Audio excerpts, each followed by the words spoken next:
Amen. Allez, on continue notre étude ou notre découverte de l'évangile de Jean. Et nous allons faire une lecture dans Jean chapitre 2, versets 1 à 12. Le titre du message ce soir, c'est le premier miracle de Jésus. Jean chapitre 2, versets 1 à 12. 3 jours après, il y eut des noces à Cana en Galilée. La mère de Jésus était là, et Jésus fut aussi invité aux noces avec ses disciples. Le vin ayant manqué, la mère de Jésus lui dit : « Ils n'ont plus de vin. » Jésus lui répondit : « Femme, qu'y a-t-il entre moi et toi ? Mon heure n'est pas encore venue. » Sa mère dit au serviteur : « Faites ce qu'il vous dira. » Or, il y avait là 6 vases de pierre destinés aux purifications des Juifs et contenant chacun d'eux 2 ou 3 mesures. Jésus leur dit : « Remplissez d'eau ces vases. » Et ils les remplirent jusqu'au bord. « Puisez maintenant, leur dit-il, et portez-en à l'ordonnateur du repas. » Et ils en portèrent. Quand l'ordonnateur du repas eut goûté l'eau changée en vin, ne sachant d'où venait ce vin, tandis que les serviteurs qui avaient puisé l'eau le savaient bien, il appela l'époux. Et il lui dit : « Tout homme sert d'abord le bon vin, puis le moins bon après qu'on s'est enivré. Toi, tu as gardé le bon vin jusqu'à présent. » Tel fut à Cana en Galilée le premier des miracles que Jésus fit. Il manifesta sa gloire et ses disciples crurent en lui. Après cela, il descendit à Capernaum avec sa mère, ses frères et ses disciples, et ils n'y demeurèrent que peu de jours. Amen. Alors nous voyons, le récit là se déroule après le baptême de Jésus, après le choix des premiers disciples, et là Jésus est invité à un mariage. Jésus c'était un homme sociable, voilà. Il allait au mariage, il allait aux fêtes de pèlerinage, etc. Donc là, il est invité à un mariage. On suppose même que le mariage concernait des gens proches de la famille, parce qu'il y a la mère, il y a les frères de Jésus, il y a les disciples. Bon, et puis après, on est au Moyen-Orient aussi. Au Moyen-Orient, on invite. Il n'y avait pas forcément des chaises comptées, tout ça, vous voyez. Donc c'est un mariage, il y a l'abondance. Et nous allons voir ici qu'il va y avoir un problème à ce mariage. Il va manquer du vin. Voilà, eh oui, un mariage juif, il y a du vin. Voilà.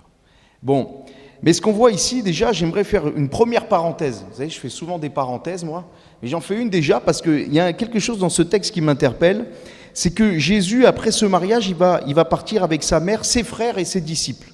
Et déjà, j'aimerais vous dire que nous ne croyons pas à la doctrine de la virginité perpétuelle de Marie. C'est-à-dire, nous croyons en Marie, la mère de Jésus. Nous croyons que Jésus est pleinement homme et pleinement Dieu, donc il est né d'une femme, né de l'Esprit de Dieu. Voilà. Nous croyons que Marie était vierge lorsqu'elle a conçu Jésus, mais nous ne croyons pas que Marie a un cœur immaculé, sans péché. Nous ne croyons pas que Marie est montée au ciel. Nous ne croyons pas que Marie n'a pas eu ensuite d'autres enfants avec Joseph, son époux. Joseph était l'époux de Marie, Joseph était le père des frères et des sœurs de Jésus, mais Joseph n'était pas le père de Jésus. Je vous donne un exemple, plutôt je vous donne un passage dans Marc chapitre 6, verset 3.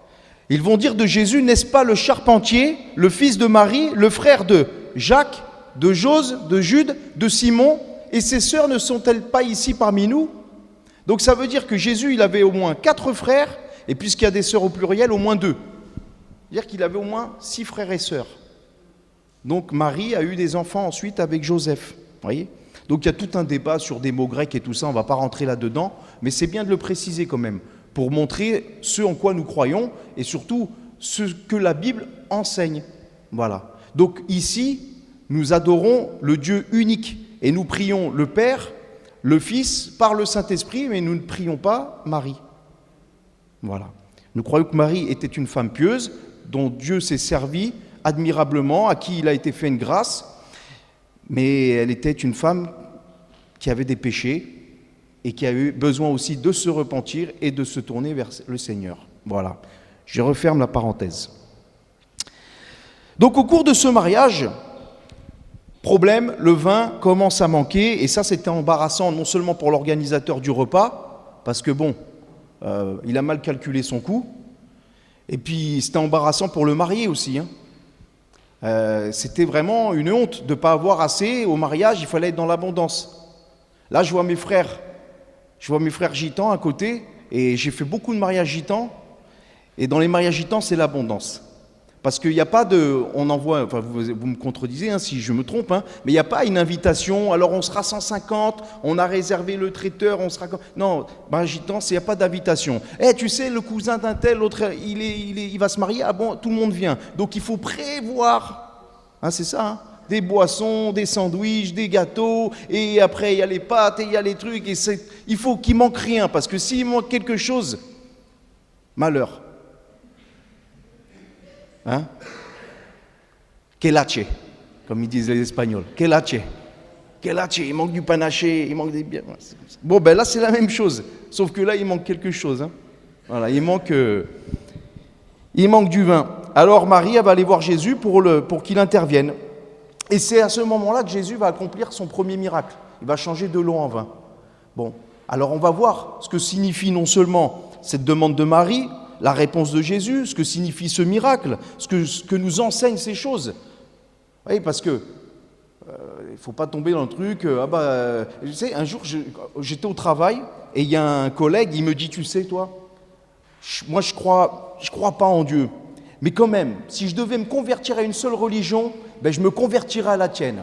Et il me fait, tu sais pourquoi? Et je lui dis, non, pourquoi? Je croyais qu'il allait me sortir un truc, parce que Jésus, les paroles de Jésus, ça me touche. Il me fait non, parce que Jésus, c'est le seul qui a transformé de l'eau en vin, et moi j'aime le vin, il m'a dit. Et je dis, je ne pense pas que tu te convertisses pour les bonnes raisons là. Voilà. Donc, vous pouvez boire du vin avec modération, bien sûr, mais n'allons pas nous convertir parce que Jésus transforme l'eau en vin. Voilà. Mais il y a un enseignement, parce que Jésus, il ne fait pas des miracles comme ça pour faire... Vous croyez que Jésus, il a fait un miracle comme ça, juste gratuit? Non, il y a quelque chose derrière, il y a un enseignement, et c'est ce qu'on va voir. Mais en tout cas, durant ces mariages-là, le quartier des femmes était souvent proche de l'endroit où on conservait le vin, et ça explique aussi peut-être, probablement, pourquoi Marie, elle a eu connaissance de ce manque, quoi. Donc elle va aller voir Jésus pour l'informer de la situation. C'est pas forcément qu'elle attend de lui un miracle, parce qu'au verset 11 on a vu que Jésus n'avait fait aucun miracle, mais elle attend quand même quelque chose de Jésus, parce que vous savez, il y a les années qu'on appelle les silences, les années du silence, c'est-à-dire les années de l'enfance de Jésus. On ne sait pas exactement ce qui s'est passé, vous voyez. Et Marie, elle sait quand même ce à quoi son fils il est destiné, tout cela. Elle sait qu'il doit être le Messie. Elle a eu des anges qui lui ont parlé. Elle a eu Simon. Elle a eu Anne. Enfin, elle a entendu des choses merveilleuses, des choses glorieuses. Donc, elle sait que son fils, il est spécial. Elle sait que son fils, il va accomplir de grandes choses. Mais jusqu'à présent, il n'a fait aucun miracle, puisque le premier, c'est ici à Cana. Je fais une autre parenthèse. C'était vendredi dernier, je crois, je vous parlais de faire attention aux films et les séries chrétiennes. Parce qu'il y a des choses qui sont vraies et il y a des choses qui sont fausses. Nous, on se base sur la Bible, bien sûr. Donc avant de regarder ce que Hollywood nous propose de Jésus, on veut regarder ce que la Bible nous dit de Jésus. Et je vous dis ça pourquoi? Parce qu'il y a un film qui est paru, qui est toujours, s'appelle, je l'ai noté, parce que la dernière fois je cherchais le nom du film, j'ai oublié, Le jeune Messie. Et là, on voit Jésus enfant. Ça nous raconte l'enfance de Jésus. Alors Jésus, il ressuscite un oiseau. Jésus, il ressuscite un petit garçon. Mais ça vient, c'est tiré d'évangiles apocryphes, c'est-à-dire qui ne sont pas reconnus comme inspirés de Dieu. Alors des fois, les gens, ils regardent les films et ils lisent pas la Bible. Alors ils regardent le film, c'est bien, et puis après, ils vous disent « Ah oui, c'est comme le jour où Jésus, il a ressuscité cet oiseau quand il était petit. » Mais ça n'existe pas, ça. Le premier miracle, nous dit la Bible, c'est à Cana, ici. Voilà. Je referme la deuxième parenthèse. Donc, Marie va voir son fils pour qu'il agisse, qu'il fasse quelque chose. Parce que quand même, durant ces années de silence, c'est à ce moment-là aussi que Joseph, le père adoptif de Jésus, est décédé. Et donc Jésus, c'est le premier-né, Jésus, c'est le chef de famille. D'autant plus que, étant le Messie, il était rempli de sagesse, et très certainement qu'il était un pilier. C'est pas très certainement, c'est certainement qu'il était un pilier dans sa famille, dans la communauté. On venait le voir pour conseil et autres, et en tout cas c'était celui qui devait pourvoir aux besoins. Jésus avait un métier.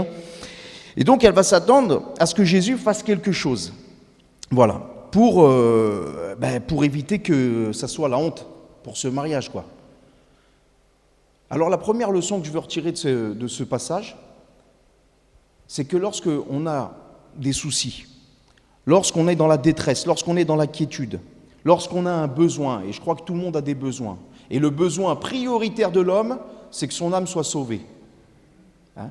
Ce n'est pas une maison, ce n'est pas une piscine, ce n'est pas une voiture, ça ne veut pas dire qu'on ne peut pas en avoir, mais c'est que mon âme soit sauvée. Il faut que je sois réconcilié avec Dieu. Et ô combien nous sommes interpellés, hein, dès que nous avons la perte d'un être cher, nous nous rappelons de la réalité et de la brièveté de la vie. On en a parlé ce matin à la réunion de prière. Voilà. Donc il faut être réconcilié avec Dieu. Donc déjà la première des choses, fais appel à Jésus ce soir. Fais appel à Jésus. Si tu n'es pas réconcilié avec Dieu, fais appel à Jésus. Si tu as des inquiétudes par rapport à ta vie, par rapport à des choses qui peuvent te tracasser, tu es en détresse pour telle ou telle chose, fais appel à Jésus. Tourne-toi vers celui seul qui peut faire quelque chose. Comme Marie, elle a fait appel à son fils. Parce que là où nous ne pouvons plus rien faire, lui, il peut faire. Qu'est-ce qu'ils auraient pu faire en plein milieu d'un mariage? Courir chez l'épicier de nuit? Chercher quelques bouteilles de vin? Je ne sais même pas s'il y avait des épiceries de nuit à l'époque. Je ne crois pas. Mais il fallait du vin pour les inviter. Bon, ils ne pouvaient pas. Bon, ils ne pouvaient rien faire. Mais Jésus, lui, il peut faire. Alors au verset 4, sa mère lui demande cela, et ça m'a interpellé toujours un peu, toujours, après j'ai recherché, mais je me disais, pourquoi Jésus il répond comme ça à sa mère? Sa mère, elle vient lui demander quelque chose, Jésus lui dit, femme, qu'y a-t-il entre moi et toi? Ça paraît un peu cash, hein? Bon, il faut se remettre dans le langage de l'époque, bien sûr. Femme, à l'époque de Jésus, contrairement à ce qu'on pourrait penser aujourd'hui, bon, aujourd'hui, si vous dites à une femme, qu'est-ce qu'il y a, femme? Elle va dire, mais attends, qu'est-ce qu'il y a, mal? Il est fou, lui. Tu ne me parles pas comme ça, espèce de misogyne, hein? Macho. Mais Jésus, c'est pas ça. Femme, à cette époque-là, c'est même affectueux. Et il y a d'autres moments où Jésus a appelé sa mère femme, dans des moments où il lui reproche rien. Par exemple, à la croix, Jean chapitre 19, verset 26. Jean chapitre 19, verset 26, Jésus est sur la croix, et alors qu'il est en train d'agoniser, il voit sa mère, et auprès d'elle, il y a le disciple qu'il aimait, c'est-à-dire il y a Jean, l'apôtre Jean. Et il va dire à sa mère, femme, voici ton fils. Et aux disciples, donc voici ta mère. Bon. Voilà ton fils, femme. Il est affectueux, là, Jésus, à ce moment-là. Il prend soin de sa mère, il prend soin de sa maman. Il ne veut pas la laisser seule. Donc il la confie à Jean. Vous voyez? Donc ce n'est pas péjoratif. Hein? Quand Jésus dit femme, c'était une parole commune, mais il va quand même marquer une certaine distance avec sa mère, comme il va le faire à plusieurs reprises. C'est pas qu'il lui manque d'honneur et de respect, parce que Jésus il accomplit toute la loi. Donc la loi nous dit honore ton père et ta mère. Donc c'est très clair. Hein. La Torah est très claire, honorer son père et sa mère. Même quand ceux-ci, on pourrait dire des fois, ah mais ils ont été mauvais avec moi, ils sont ceci, ils sont cela, je ne vais pas les honorer. Non, non, non. Même s'ils sont mauvais, même s'ils n'ont pas fait les choses comme il fallait ou autre, nous devons d'honorer notre père et notre mère. Voilà. Ça, c'est un commandement de la Bible. Bon. Donc il l'honore, il ne va pas manquer à cela, mais il va lui montrer quand même que c'est lui qui est Seigneur. C'est lui qui va agir selon sa volonté. C'est lui qui donne le timing. Parce que ça devait être difficile pour Marie quand même. Elle a vu grandir Jésus. Elle a même accouché de Jésus. Après, elle a allaité Jésus. Et puis, elle a dû bercer Jésus. Elle a dû chanter des chants à Jésus. Et puis, elle a vu les premiers pas de Jésus. Elle a entendu les premiers mots de Jésus, maman.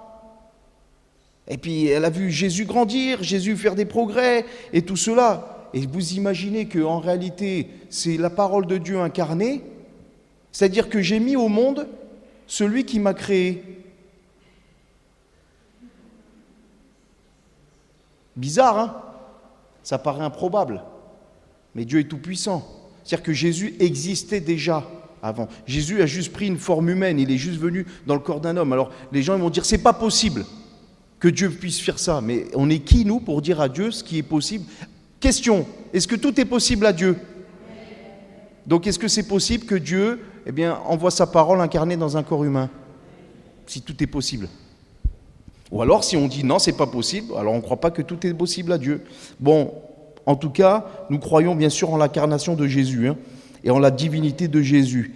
Alors, donc il va lui dire femme, tout cela, il va lui montrer qu'il est Seigneur. Et quand il lui dit qu'y a-t-il entre moi et toi, c'est un hébraïsme pour dire quelque chose dans ce sens. Aujourd'hui, on dirait, mais en quoi cette affaire me concerne? Qu'est-ce que tu me veux en fait? Pourquoi tu m'impliques dans l'organisation du repas? Est-ce que c'est ça vraiment ma mission, Marie? Myriam, c'est ça ma mission? Est-ce que je suis venu pour ça? Mon heure n'est pas encore venue, va dire Jésus. C'est pas le moment de me révéler, de me dévoiler comme Messie. C'est pas le moment que j'arrive à la fin.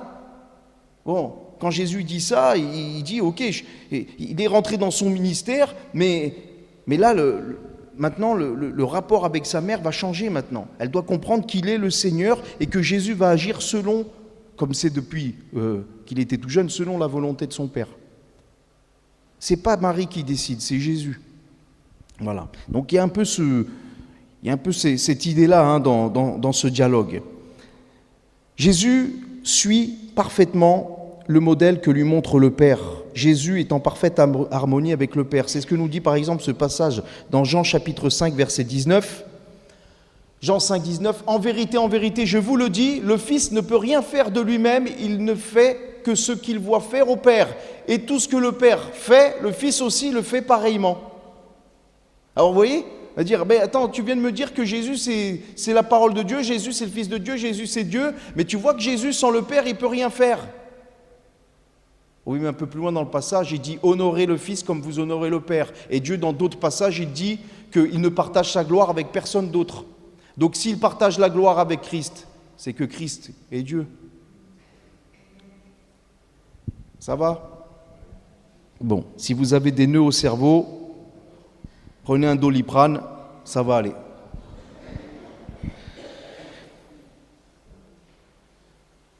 En fait, Jésus nous parle de la parfaite harmonie qu'il y a entre lui et son Père, tout simplement. Parce que Jésus, c'est la manifestation du caractère de Dieu. Jésus, c'est le palpable, le visible du Dieu éternel et invisible. Voilà. Alors Marie, elle se dit, il m'a un petit peu remballé, mais ok, elle accepte humblement l'instruction de son fils, et elle a toujours confiance, elle sait que son fils va faire quelque chose. Une mère, elle connaît son fils quand même. Alors elle va dire au serviteur, vous faites tout ce qu'il vous dira. Faites tout ce qu'il vous dira. Et c'est ce que nous demande le Seigneur, de lui faire confiance. Le Seigneur ne nous demande pas de lui dicter comment il doit faire, comment il doit agir, comment il doit... Seigneur, si tu faisais comme ceci, comme cela, peut-être que l'autre y viendrait ou ça se passerait comme ça dans ma vie. Arrête de calculer. Juste fais ce que te demande le Seigneur. Le Seigneur, il te demande de te tourner vers lui, de lui faire confiance, de passer ta foi dans son sacrifice, d'obéir à sa parole, de te repentir de tes péchés, de lui demander grâce. Il te demande de marcher dans l'obéissance. C'est ce qu'il te demande, le Seigneur. Et pour le reste, il s'en occupe. Comme disait un chant, je m'occupe de tes affaires, Seigneur, et tu t'occupes des miennes. Donc je m'occupe de ce que tu me demandes, Seigneur, humblement, et je crois dans ton plan de... Vous savez, quand on commence à venir à l'église, qu'on écoute l'évangile et qu'on commence à lire la Bible, il y a des trucs qu'on ne comprend pas. On dit, mais attends, je ne comprends pas. Jésus, il meurt sur la croix. Pourquoi? Pour prendre mes péchés, parce que le péché est rentré dans le monde. J'ai une dette envers Dieu, c'est lui qui peut le pécher, qui peut le payer, ceci, cela. Mais attends, je ne comprends pas tout. Avance par la foi. Demande au Seigneur et il va t'expliquer pas à pas. Vous savez, c'est comme un élève, il rentre en CEP. Vous n'allez pas lui donner une leçon de terminale. Il ne va rien comprendre, le pauvre. Déjà qu'il n'est pas content d'aller à l'école, il va être dégoûté. Vous voyez? Alors, première leçon, A au carré plus B au carré égale X puissance 12. Il dit, quoi? Il va rien comprendre, le gamin. Il faut qu'il apprenne les lettres. A, B, C, D, 1, 2, 3, et après, il pourra aller plus loin. C'est pareil avec nous spirituellement. Et en plus de ça, on va se rendre compte de quelque chose très rapidement, c'est que plus on avance dans la connaissance de la parole de Dieu, et plus on se rend compte qu'on ne comprend rien. Bien sûr que non, on avance en connaissance, mais quand même, on comprend qu'il y a des mystères qui nous dépassent. Et que la parole, elle est tellement profonde, tellement immense qu'il y a des trésors, des perles à découvrir chaque jour. C'est pour ça, quand vous croisez quelqu'un qui vous dit « Mais moi, là, monsieur, la Bible, je la connais par cœur. » Tu as compris déjà que tu es face à un ignorant. Le Seigneur, il va faire au-delà de ce qu'on peut penser. C'est ce que nous dit ce passage, Éphésiens chapitre 3, versets 20 à 21. « Celui qui peut faire, par la puissance qui agit en nous, infiniment au-delà de tout ce que nous demandons ou pensons, à lui soit la gloire dans l'Église et en Jésus-Christ, dans toutes les générations, au siècle des siècles. Amen. » Ça veut dire que tu remets ta vie entre les mains du Seigneur, tu lui laisses conduire, tu obéis à sa parole, tu obéis à ses demandes et tu le laisses agir et le Seigneur, il va faire bien plus que tu ne peux imaginer. Alors, bien sûr, selon sa volonté, parce que certains se sont imaginés que, je ne sais pas, parce qu'ils se tournent vers le Seigneur, eh bien, ils vont avoir un super mariage, ils vont avoir une super carrière, ils vont avoir des super enfants, ils vont avoir tout de super, et puis Dieu ne leur donne pas ça. Le Seigneur ne te promet pas une maison de 250 mètres carrés, bien qu'il puisse te la donner, ou une carrière exceptionnelle à Manhattan, ou j'en sais rien, bien qu'il puisse te le donner. Mais le Seigneur, il te promet la vie éternelle. C'est déjà bien, non ? Parce que la maison à Manhattan, le jet ski, le yacht à Cannes, la maison en Corse, bon, c'est bien, mais le jour où tu pars, elle reste, elle. Eh oui, comme on dit, l'homme il vient nu et il repart en costard. Alors on en vient à la signification de ce miracle, maintenant. Ça va ? On va au verset 6. Donc il y avait là 6 vases de pierre destinés aux purifications des Juifs et contenant chacun 2 ou 3 mesures. Jésus leur dit « Remplissez d'eau ces vases » et ils les remplirent jusqu'au bord. « Puisez maintenant, leur dit-il, et portez-en à l'ordonnateur du repas » et ils emportèrent. Quand l'ordonnateur du repas eut goûté l'eau changée en vin, ne sachant d'où venait ce vin, tandis que les serviteurs qui avaient puisé l'eau le savaient bien, il appela l'époux. Ah oui, il va être interpellé lui, on y reviendra tout à l'heure. Bon, ces vases, c'est quoi ? C'est pas des petits vases comme ça, là. Enfin, ça, c'est pas un vase, c'est un pot de fleurs. Mais c'est pas un petit vase. Les vases pour les purifications, c'est des gros vases qui contenaient des litres et des litres. Voilà. Ces vases, ils servaient à quoi ? À se purifier. C'était pour les ablutions, c'était pour toutes les purifications rituelles, tout ça là qu'il y avait, ça servait à ça, les vases. Donc ils étaient là. Et Jésus, il va utiliser l'eau de ces vases pour le changer en vin. Alors, pourquoi est-ce que Jésus il fait ça ? On peut se poser la question quand même. Quelle est la signification spirituelle de ces choses ? Qu'est-ce que Jésus enseigne à travers cela ? Parce que quand même, il va glorifier le nom de Dieu là. Ils vont rendre gloire à Dieu par rapport à ce miracle. Ça va les interpeller. Et c'est pas rien si Jean mentionne qu'il est le premier miracle de Jésus. D'autant plus que, je ne sais pas moi, mais Jésus, premier miracle quand même. Jésus, il est tout-puissant, premier miracle. Pourquoi il ne choisit pas de ressusciter un mort ? C'est quoi le plus glorieux ? Un mort qui ressuscite ou changer de l'eau en vin ? Pourquoi Jésus, il ne choisit pas, je ne sais pas moi, qu'il y ait des ténèbres sur toute la terre, ou je ne sais pas, un truc, marcher sur l'eau pour le premier miracle quand même. Je ne sais pas. Pourquoi celui-ci ? Parce que Jésus veut nous montrer quelque chose de glorieux. 1 Jean chapitre 5, versets 5 à 6. 1 Jean, première épître de Jean, chapitre 5, versets 5 à 6. Qui est celui qui a triomphé du monde, sinon celui qui croit que Jésus est le Fils de Dieu ? C'est lui, Jésus-Christ, qui est venu avec de l'eau et du sang, non avec l'eau seulement, mais avec l'eau et avec le sang. Et c'est l'Esprit qui rend témoignage, parce que l'Esprit est la vérité. Car il y en a 3 qui rendent témoignage, l'Esprit, l'eau et le sang. Et les 3 sont d'accord. Donc, dans ce passage, il est question de quoi ? Jésus, l'eau, a commencé son ministère par le baptême. On l'a vu. Jésus est rentré dans son ministère après le baptême. Et qu'est-ce qu'il y a eu à son baptême ? le témoignage du Père, le témoignage de l'Esprit qui est descendu comme une colombe. Et Jésus va achever sa mission comment? Par sa mort à la croix, le sang, par ses souffrances à la croix. Et cela était utile pourquoi? Le baptême, pour s'identifier au pécheur, bien que lui n'ait pas besoin d'être baptisé quelque part, puisque c'est le baptême pour la repentance des péchés. Jésus n'a jamais péché. Tiens, je fais une autre parenthèse qui me vient là. Il y a certains qui enseignent, comme par exemple, je dis des noms, hein, vous savez, des fois ça m'arrive, je balance des noms. Ça vous va? Bon, déjà, je l'avais dit concernant le ministère de la parole féminin, on en a parlé dernièrement, que voilà, nous croyons, dans les assemblées de Dieu jusqu'à présent, nous pensons que le ministère de la parole sont remplis par des frères. Okay?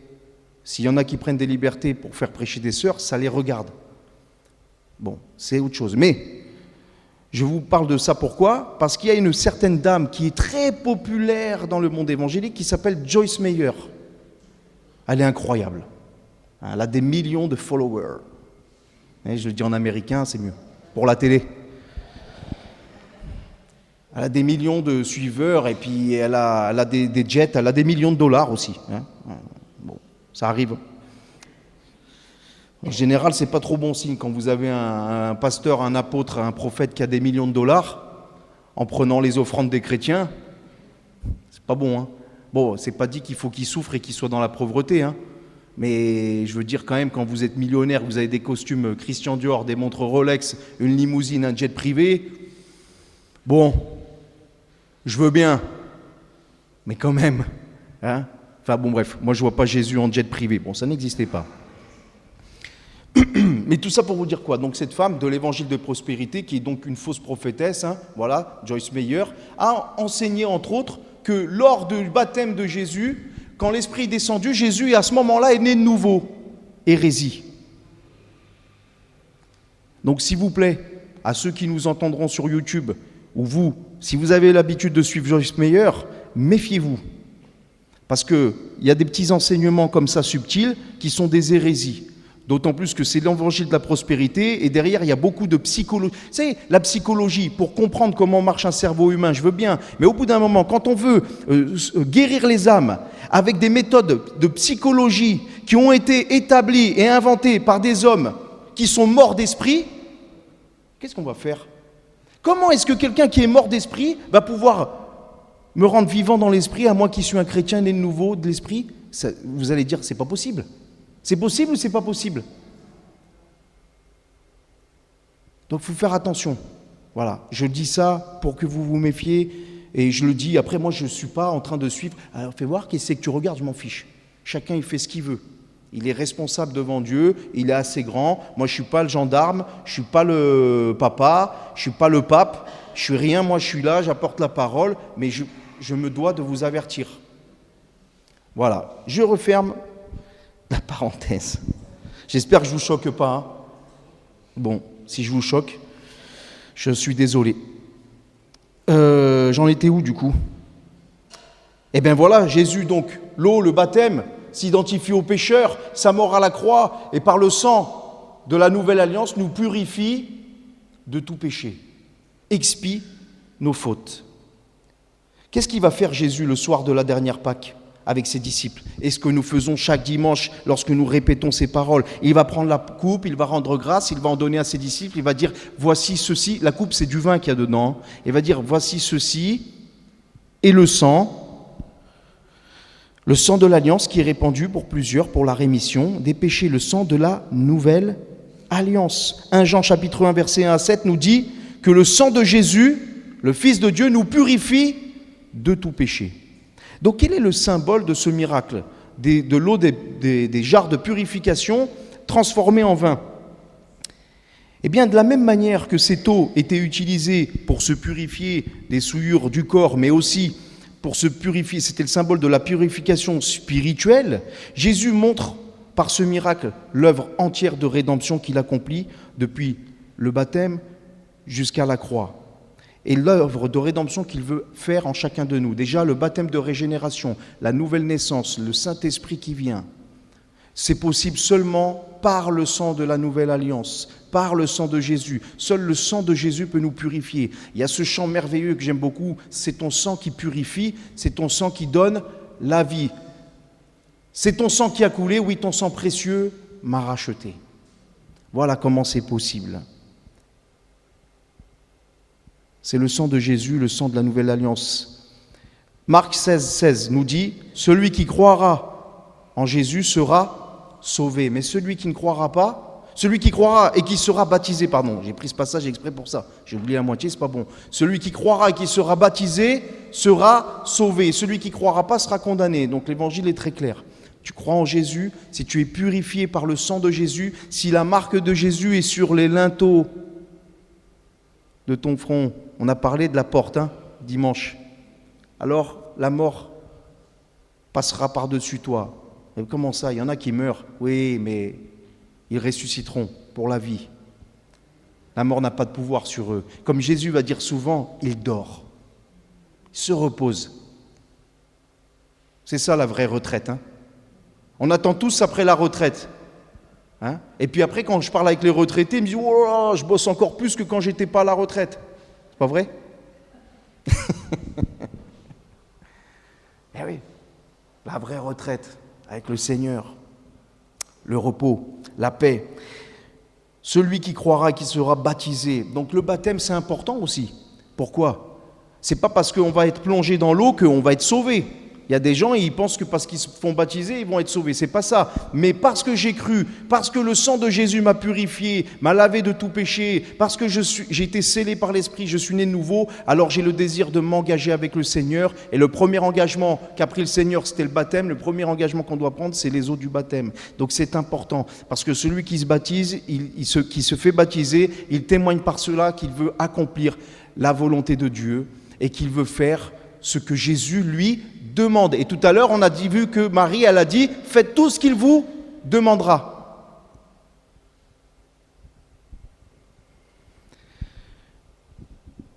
L'ordonnateur du repas va goûter donc l'eau changée en vin. J'avance parce que l'heure tourne là. Et ne sachant d'où venait ce vin, il va appeler les serviteurs. Il va lui dire, mais tout homme d'abord sert le bon vin, et puis après qu'on s'est enivré, il sort le mauvais. C'est normal. T'as des invités. Alors, j'y connais rien en vin, mais admettons, tu lui sors un vin, je sais pas, une cuvée de la cave Intel 1972, c'était la meilleure cuvée, tu vas lui servir en premier, puis après, une fois que le palais il s'est un peu altéré, tu lui sors de la villageoise et il capte rien, le gars. Enfin, moi, je capterai rien en tout cas. Moi, vous pouvez me servir. Des fois, vous savez, on va au restaurant, ils nous servent du vin, ils te demandent, vous goûtez, monsieur? Comment vous le trouvez? Je connais rien, moi, ça va, il est bon. Il peut me servir ce qu'il veut, le gars. C'est un Syrah Grenache. Allez, oui, écoutez, moi je ne comprends pas. C'est du raisin. C'est bon. Il va être étonné. Mais ce que j'ai retenu ici, c'est qu'il va dire que normalement on sert le bon vin en premier et le mauvais vin ensuite. Mais là, il va dire, vous nous avez servi le mauvais vin en premier et le bon après. Celui que Jésus a transformé, c'est le meilleur. Et ça nous parle, encore une fois, le vin, le sang, l'alliance. Hébreux chapitre 8, versets 6 à 7 nous dit que Jésus est le médiateur d'une alliance plus excellente, qui est établie sur de meilleures promesses. Parce que la première alliance, elle avait des défauts. C'est-à-dire que pour être couvert, pour avoir un temps de grâce encore pour le péché, c'est-à-dire pour être couvert, pardonné, purifié pour un temps, du péché, il fallait sacrifier des animaux, il fallait que le sang écoule. Sauf que tous les jours, tous les ans, il fallait refaire les sacrifices. Donc ça veut dire que c'était imparfait. Parce qu'en fait, même lorsqu'on est sauvé, nous sommes toujours des pécheurs, mais sauvés par grâce. Il est impossible à l'homme de ne pas pécher. Vous êtes levés ce matin, vous avez tous au moins péché une fois. Tous, je dis moi dedans. Comment ça? J'ai rien fait? En pensée, en parole, autre chose, au moins un. Réfléchissez bien.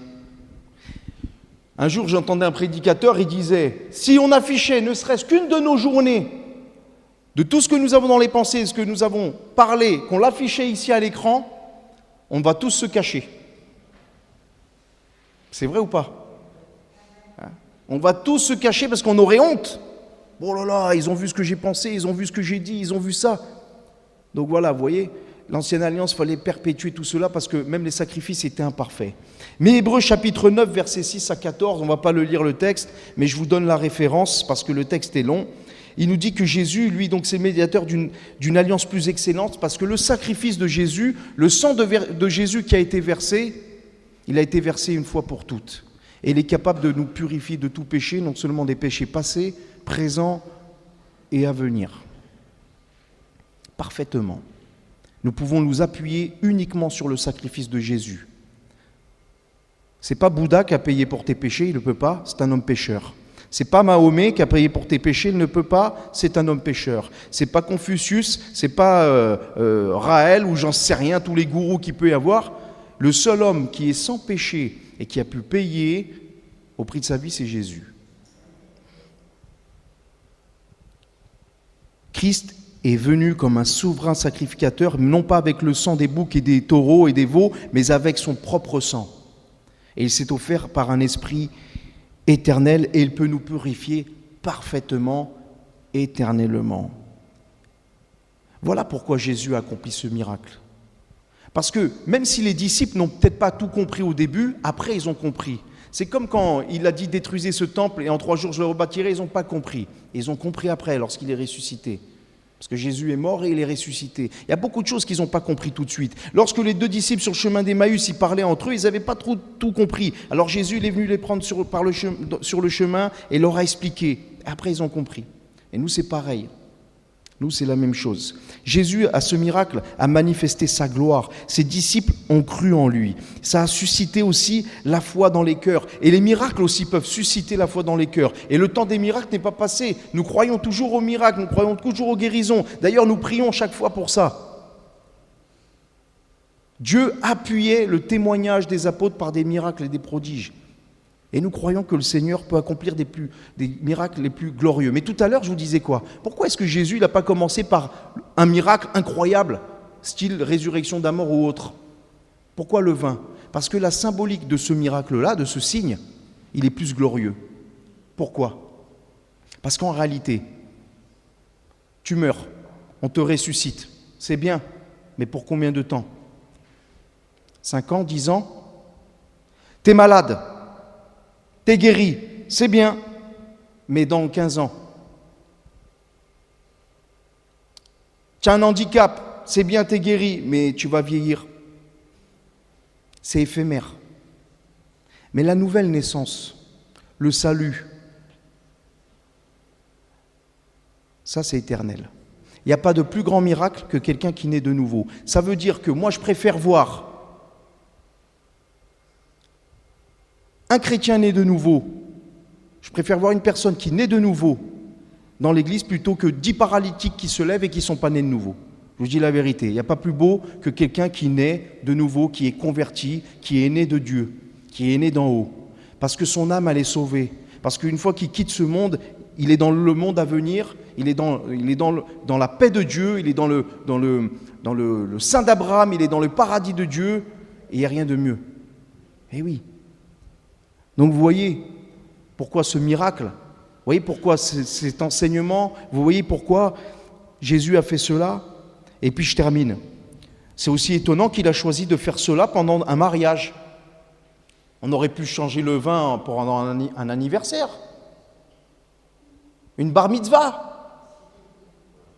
Mais non, un mariage, pourquoi? Puis en plus, beau cadeau de mariage, j'ai noté les jarres, chaque vase pouvait contenir entre 80 et 120 litres. Ça veut dire que les 6 vases, les 6 jarres pouvaient contenir 500 à 700 litres de vin. Pas mal, Beau cadeau de mariage. Beau cadeau de mariage, un mariage extraordinaire. Alors Jésus, déjà, ce qu'il te donne, c'est la vie, il te la donne en abondance, le Seigneur. C'est vrai que quand Jésus fait un miracle dans la vie de quelqu'un, il le fait, mais abondamment. Mais Jésus, quand il rentre dans son ministère, il prépare aussi les noces à venir.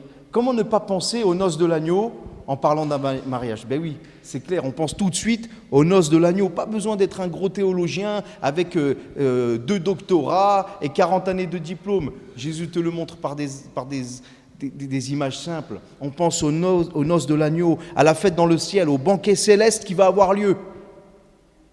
Jésus a dit, beaucoup viendront et seront assis à table avec Abraham, Isaac et Jacob, les prophètes. Jésus a dit qu'il reviendrait chercher son épouse et que son épouse doit se préparer, que son épouse doit être prête pour les jours de noces, pour le mariage. Oui, Jésus a choisi ce mariage pour préparer ses noces parce qu'il veut changer la mort en vie, les larmes de tristesse en larmes de joie, les cœurs de pierre en cœurs de chair. Et pour que le mariage soit réussi, il a fallu que Jésus change l'eau en vin, c'est vrai ou pas ? Pour que ta vie soit réussie, il faut que Jésus change ton cœur. Et pour cela, il faut que tu l'invites. Il faut que tu l'invites dans ton cœur. Le Seigneur, il frappe à la porte de ton cœur. Tu ouvres ou tu laisses fermer. Attends Jésus, attends, je vais me changer, je reviens. Tu ne vas pas pouvoir te changer. Ouvre. Jésus, attends, je ne suis pas prêt. Ah mais au bout d'un moment, Jésus. Vous savez, le cantique des cantiques, au bout d'un moment, le bien-aimé, il part. Bon, prépare-toi, ouvre ton cœur, laisse le Seigneur entrer. On voit dans l'Apocalypse, chapitre 19, versets 7 à 8, « Réjouissons-nous et soyons dans l'allégresse, donnons-lui gloire, car les noces de l'agneau sont venues. » Et son épouse s'est préparée. Seras-tu prêt quand il viendra ? Quand je reviendrai, dit Jésus, trouverai-je la foi sur la terre ? Trouvera-t-il la foi en chacun de nous? Le mariage, c'est pour bientôt. Hein. Prépare ton costume. Vous savez, c'est quoi le costume? Vous savez, c'est quoi la tenue correcte exigée aux noces de l'agneau? Costume, cravate? Non. Robe blanche, purifiée dans le sang de l'agneau. Jésus il a un cadeau bien plus extraordinaire que des milliers de litres de vin. Mais Ésaïe 25, versets 6 à 8, et je termine, nous dit que l'Éternel des armées prépare à tous les peuples sur cette montagne un festin de mets succulents, un festin de vin vieux, de mets succulents, plein de moelle, de vin vieux clarifié. Et sur cette montagne, il a anéanti le voile qui voile tous les peuples, la couverture qui couvre toutes les nations. Il a anéanti la mort pour toujours. Le Seigneur l'Éternel essuie les larmes de tous les visages. Il fait disparaître de toute la terre l'opprobre de son peuple, car l'Éternel a parlé. C'est de cela que Jésus, te réserve. C'est une image pour dire que le banquet va être merveilleux. Alléluia. Alors moi j'aime beaucoup la façon dont Jésus il nous enseigne. Il n'y a pas de plus grand rabbin, pas de plus grand maître, de plus grand enseignant que Jésus. Allez, on va prier.